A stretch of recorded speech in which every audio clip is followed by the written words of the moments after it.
On the morning of August 27th, 1896, a war began. By the time most people finished their breakfast, it was already over. This is the story of the shortest war ever recorded in human history. A conflict so brief that some of the British sailors involved probably spent longer cleaning their weapons afterward than they did actually fighting. But behind those 38 minutes is a story about empire, succession, and what happens when one side shows up to a fight with 18th century pride, and the other shows up with modern naval artillery. To understand how a war could possibly end before it really began, you have to understand Zanzibar itself. By the late 1800s, this small island off the coast of East Africa wasn't some forgotten backwater. It was one of the wealthiest trading hubs in the region, built on spices, ivory, and a much darker business: the slave trade. Zanzibar's sultans had grown rich controlling these trade routes, and that wealth made the island valuable to bigger powers circling from outside. Britain wanted influence here, and so did Germany. In 1890, the two empires sat down and essentially carved up East Africa between themselves with a treaty. Germany took the mainland that would become Tanzania, and Britain took Zanzibar. From that point on, Zanzibar was technically still ruled by its own sultan, but everyone understood who was really in charge behind the curtain. The British didn't rule directly.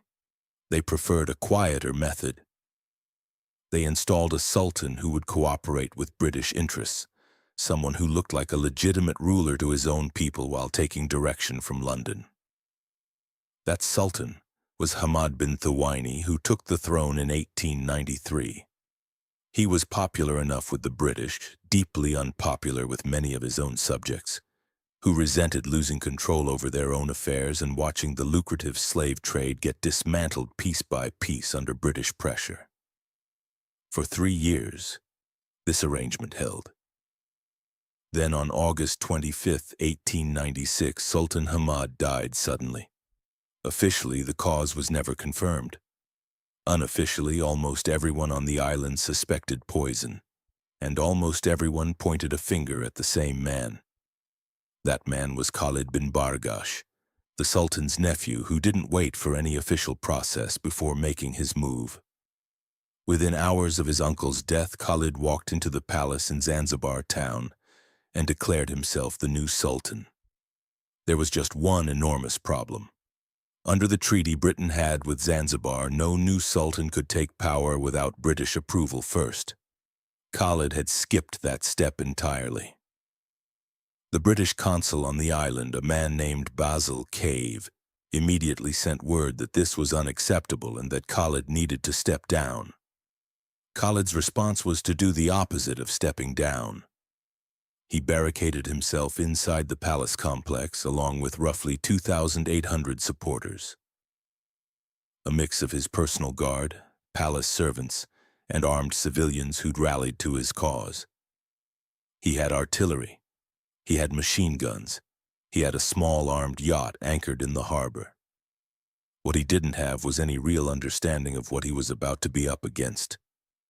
While Khalid dug in, the British began gathering a response that made it brutally clear how lopsided this confrontation was about to be. By August 26th, 3 Royal Navy cruisers and 2 gunboats had assembled in Zanzibar's harbor, backed by 150 British Marines and sailors, plus 900 pro-British Zanzibari troops on land. An ultimatum went out: stand down by 9 o'clock the next morning or face the consequences. Khalid sent back a message asking to negotiate. The British answer was simple: there was nothing to negotiate. Either he left the palace, or the ships would open fire. Khalid, apparently convinced the British were bluffing, decided to call what he thought was a bluff. He was wrong. At exactly 9:02 a.m. on August 27th, the British ships began their bombardment. The palace, despite looking impressive with its grand wooden bridges connecting its buildings, had never actually been built as a fortress. It was a ceremonial residence, not a military stronghold. The first shells tore through the structure and set it ablaze almost immediately. Khalid's artillery pieces positioned in front of the palace were knocked out within minutes, unable to return effective fire against modern naval guns. In the harbor, Khalid's only warship, a small yacht called the Glasgow, actually tried to fight back, opening fire on a British cruiser. The response sank it almost instantly, and for the next 18 years, sailors in the harbor could still see its masts sticking up out of the water as a quiet reminder of just how short this war really was. By 9:40 a.m., just 38 minutes after the first shell was fired, the palace was in ruins, the Sultan's flag had been pulled down, and the fighting was over. The human cost, though, was anything but minor for a conflict this brief. Around 500 of Khalid's fighters were killed or wounded, most of them ordinary civilians and palace guards caught in an explosive bombardment they had no real way to survive. On the British side, there was exactly one injury, a single petty officer who recovered. As for Khalid himself, he slipped out during the chaos and ran straight to the German consulate, hoping for protection from Britain's rival power in the region. The Germans granted him refuge and eventually smuggled him out of Zanzibar entirely, taking him to German East Africa, modern-day Tanzania, where he lived freely for the next 20 years. His freedom didn't last forever. In 1916, during the First World War, British forces captured him as they swept through German East Africa, and he was exiled to the Seychelles and later St. Helena before finally being allowed to return home, where he died in 1927.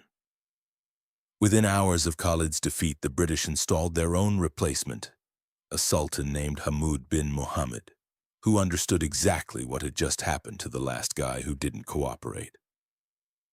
One of his very first acts in power was finally outlawing the slave trade in Zanzibar for good, something the British had been pushing for years before this war ever started.